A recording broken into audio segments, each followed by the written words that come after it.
ମାରିଲା। ଭୋଳା ଆସି କୂଳରେ ପଡ଼ିଲା। ଯଉ ଜୁଆର ନଦୀର ମଝିକୁ ମାରୁଥିଲା, କିନ୍ତୁ ସାଙ୍ଗେ ସାଙ୍ଗେ କୂଳକୁ ମାରିଲା ଗୋଟିଏ ଲମ୍ବା ଜୁଆର। ଭୋଳା ସେତେବେଳକୁ ପାଣି ପିଇ ଯାଇଥାଏ। ଧୀରେ ଧୀରେ ଭୋଳା ଆଖି ଖୋଲିଲା। ମା ବୋଲି କହି ମାକୁ ଜାବୁଡ଼ି ଧରିଥାଏ ଭୋଳା। ସେଇଠି ବାପା ମା ଦୁହେଁ ଭୋଳାନାଥଙ୍କୁ ପ୍ରାର୍ଥନା କରୁଥାନ୍ତି। ହେ ମହାଦେବ, ତମରି ଦୟାରୁ ଆଜି ଆମ ପୁଅକୁ ଆମେ ଫେରି ପାଇଲୁ। ତମକୁ କୋଟି କୋଟି ଦଣ୍ଡବତ ଭୋଳାନାଥ, ତମକୁ କୋଟି କୋଟି ଦଣ୍ଡବତ। ଧବେଳେଶ୍ୱର ବାଲିସାହି ଗାଁର ଭୋଳାନାଥ ବାରିକ ଲକ୍ଷେ ଶିବ ପୂଜି ବାପା ମା ଭୋଳାକୁ ପାଇଛନ୍ତି। ଭୋଳା କୁଆଡ଼େ ସମସ୍ତଙ୍କ ଦୁଃଖକୁ ଦୂର କରେ। ଯେକୌଣସି ରୋଗକୁ ଭଲ କରିଦିଏ ଗ୍ରାମବାସୀଙ୍କର। ଗରିବ ଲୋକ ଦୁଃଖୀରଙ୍କୀଙ୍କୁ ସାହାଯ୍ୟ କରେ ଭୋଳା। ଭୋଳା କାହା ଦୁଃଖକୁ ସହି ପାରେନି। ଘା ବଥକୁ ହାତ ମାରି ଭଲ କରିଦିଏ କୁଆଡ଼େ ଭୋଳା ଗାଁ ବାଲାଙ୍କର। ଗାଁ ବାଲା ସମସ୍ତେ ଭୋଳାର କଥା ମାନନ୍ତି। କେହି ଜଣେ ଧବେଳେଶ୍ୱର ଝୁଲାପୋଲ ଉପରେ ଭୋଳାକୁ ଛାଡ଼ି ଚାଲି ଯାଇଥିଲା। ପ୍ରତ୍ୟେକ ସୋମବାର ଦିନ ଜଗମୋହନ ବାରିକ ଓ ଲକ୍ଷ୍ମୀପ୍ରିୟା ବାରିକ ସ୍ୱାମୀ ସ୍ତ୍ରୀ ଦୁହେଁ ଦେବଙ୍କର ଦେବ ମହାଦେବଙ୍କୁ ଦର୍ଶନ କରିବାକୁ ଆସନ୍ତି। ମହାଦେବଙ୍କ ଉପରେ ବେଲପତ୍ର କ୍ଷୀର ଘର୍ଷଣ କରନ୍ତି। ସ୍ତ୍ରୀ ଲକ୍ଷ୍ମୀପ୍ରିୟା ବାବାଙ୍କୁ ଲୁହ ଝରଝର ଆଖିରେ ପ୍ରାର୍ଥନା କରୁଥାନ୍ତି।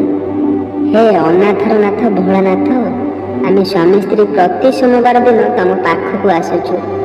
ମୋ କୋଳରେ ଆଜି ପର୍ଯ୍ୟନ୍ତ ଗୋଟିଏ ସନ୍ତାନ ଦେଲ ନାହିଁ। ହେ ଭୋଳାନାଥ, ଗୋଟିଏ ଅଭାଗିନୀ ମାର କୋଳ ପୂର୍ଣ୍ଣ କରିଦିଅ। ପ୍ରତି ସୋମବାର ଦିନ ଲକ୍ଷ୍ମୀପ୍ରିୟା ମହାଦେବଙ୍କ ପାଖକୁ ଆସି ଭୋଗରାଗ କରି ମନ୍ଦିରର ପ୍ରାଙ୍ଗଣରେ ବସିଥିବା ଭକ୍ତମାନଙ୍କୁ ଟଙ୍କା, ପଇସା, ବସ୍ତ୍ର ଦାନ ଧ୍ୟାନ କରନ୍ତି। ଶେଷରେ କାନ୍ଦି ବୋବେଇ ଭୋଳାନାଥ ପାଖରୁ ଖାଲି ହାତରେ ଫେରିଯାଆନ୍ତି ଲକ୍ଷ୍ମୀପ୍ରିୟା। ଗୋଟିଏ ଦିନ ମନ୍ଦିରରୁ ଫେରୁଥିବା ସମୟରେ ଗୋଟିଏ 5 ବର୍ଷର କୁନି ପୁଅ ଝୁଲାପୋଲ ଉପରେ ରା ଧରି କାନ୍ଦୁଥାଏ। ଜଗମୋହନ ଓ ଲକ୍ଷ୍ମୀପ୍ରିୟା ଆଉ ସହ୍ୟ କରିପାରିଲେନି ଛୁଆଟିର କାନ୍ଦକୁ ଦେଖି। ତା ପାଖକୁ ଆସି ପଚାରୁଥାନ୍ତି, ପୁଅ ଏଠି କାନ୍ଦୁଛୁ, କ'ଣ ହେଉଛି ତୋର? ତୋ ମା ବାପା କୁଆଡ଼େ ଗଲେ ତୋତେ ଏକୁଟିଆ ଏଠି ଛାଡ଼ି ଦେଇ? କୁନି ପୁଅଟି ଖାଲି ରା ଧରି କାନ୍ଦୁଥାଏ। ସେଦିନ ଥାଏ ସଂକ୍ରାନ୍ତି। ମନ୍ଦିର ବହୁତ ଭିଡ଼ ଥାଏ।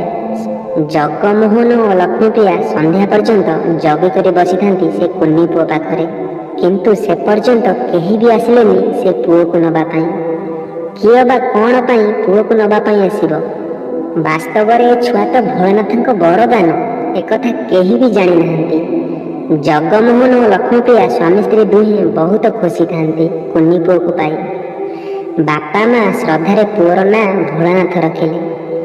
ଗେହ୍ଲାରେ ସମସ୍ତେ ଭୋଳା ଭୋଳା ବୋଲି ଡାକନ୍ତି। ଭୋଳା କୁଆଡ଼େ ସମସ୍ତଙ୍କ ଦୁଃଖକୁ ଦୂର କରିଦିଏ। ଘା ବଥ ଶରୀରର ଅନ୍ୟ ସମସ୍ୟାକୁ ହାତ ମାରି ଭଲ କରିଦିଏ। ଗରିବ ଦୁଃଖୀ ମଣିଷକୁ ସାହାଯ୍ୟ କରେ। ପ୍ରତିଦିନ ସକାଳୁ ଉଠି ଭୋଳା ଘର ପାଖ ଶିବ ମନ୍ଦିରରେ ରୁଦ୍ରାକ୍ଷକୁ ଧରି 108 ଥର ଓମ୍ ନମଃ ଶିବାୟ ଓମ୍ ନମଃ ଶିବାୟ ଜପ କରେ। ଆସୁଥିବା ବଡ଼ ବଡ଼ ବିପଦରୁ ଗାଁ ବାଲାଙ୍କୁ ରକ୍ଷା କରିଦିଏ ଭୋଳା। ହଁ ଦର୍ଶକ ବନ୍ଧୁ, ଆପଣମାନଙ୍କୁ ଯଦି ହୃଦୟରୁ ଏ ସତ୍ୟ ଘଟଣାଟି ମହାଦେବଙ୍କର ଭଲ ଲାଗୁଥାଏ, ତାହେଲେ ଆମ ଚ୍ୟାନେଲକୁ ସବସ୍କ୍ରାଇବ୍ କରିବାକୁ ଜମାରେ ବି ଭୁଲନ୍ତୁନି। ଏବେ ହିଁ ସବସ୍କ୍ରାଇବ୍ କରିଦିଅନ୍ତୁ। ଯଦି ଆପଣଙ୍କୁ ହୃଦୟରୁ ଭଲ ଲାଗୁଥାଏ, ଲାଇକ୍ ଆଉ ସେୟାର କରିବାକୁ ଜମା ବି ଭୁଲନ୍ତୁନି। ରହୁଛି, ନମସ୍କାର। ଓମ୍ ନମଃ ଶିବାୟ।